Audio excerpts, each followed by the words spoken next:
বলেন তো আব্দুল্লাহ বিন উবাই নামাজ পড়তো কিনা? নামাজ পড়তো কিনা?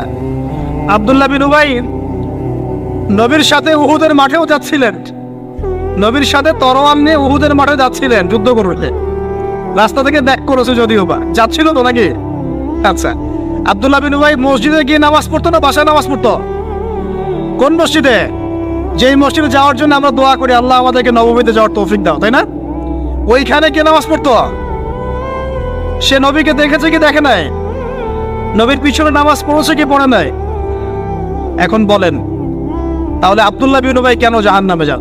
কেন তার কবরের সামনে নবীকে দাঁড়াতে আল্লাহ নিষেধ করলেন? কেন বললেন তুমি যদি 70 বার ইস্তেগফার করো মাফ করবো না? কেন বললেন? বলেন। সমস্যা একটাই, সে প্রকাশ্যে ইসলামের কিছু বিধানকে স্বীকার করলেও মন থেকে পরিপূর্ণ ইসলাম কোশ্চিন কালও স্বীকার করে নাই। এরকম লোক যদি আমাদের মধ্যে কেউ থেকে থাকেন, আমার ওয়াজ যদি আপনার কানে চলে যায়, আল্লাহর ওয়াস্তে আজকে তওবা করে পরিপূর্ণ ইসলামে ফিরে আসেন, আল্লাহ পাক তৌফিক দান। আমল করতে পারেন আর না পারেন, কমসে কম স্বীকার করেন যে হ্যাঁ ইসলাম একটা পরিপূর্ণ জীবন বিধান। জাস্ট স্বীকার করেন। আমল না করলে আল্লাহ মাফ করে দেবে ইনশাআল্লাহ। আল্লাহ যদি চান আমল না করলেও আল্লাহ তাকে মাফ করতে পারেন, যার আকীদা স্পষ্ট আছে যে ইসলাম একটা পরিপূর্ণ জীবন বিধান। আল্লাহ আমাদেরকে বোঝার তৌফিক দান। আর আমি এটা খুব ভালো করেই জানি যে এই বর্তমান বৈশ্বিক প্রেক্ষাপটে পরিপূর্ণ ইসলাম 100% পালন করা সম্ভব না। যত বড়ই বক্তব্য দেই না কেন, আমি যত বড় বড় কথাই বলি না কেন, না আমার পক্ষে সম্ভব না আপনার পক্ষে সম্ভব। চোখের জেনা বাঁচবেন কিভাবে বলেন? মেয়েদের ফিতনা বাঁচবেন কেমন করে বলেন? বলেন।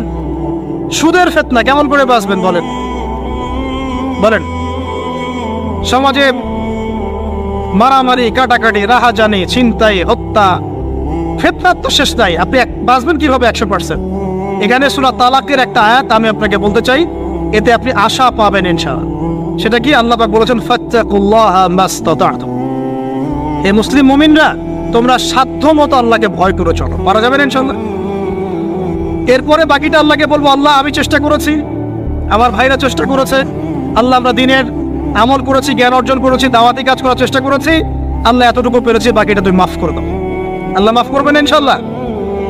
99টা খুন করার পর যদি আল্লাহ মাফ করতে পারেন, একজন ব্যভিচারিণী মহিলাকে যদি আল্লাহ পাক এক কুকুরকে পানি পান করানোর জন্য মাফ করতে পারে, আমাকে আপনাকে মাফ করতে পারেন না?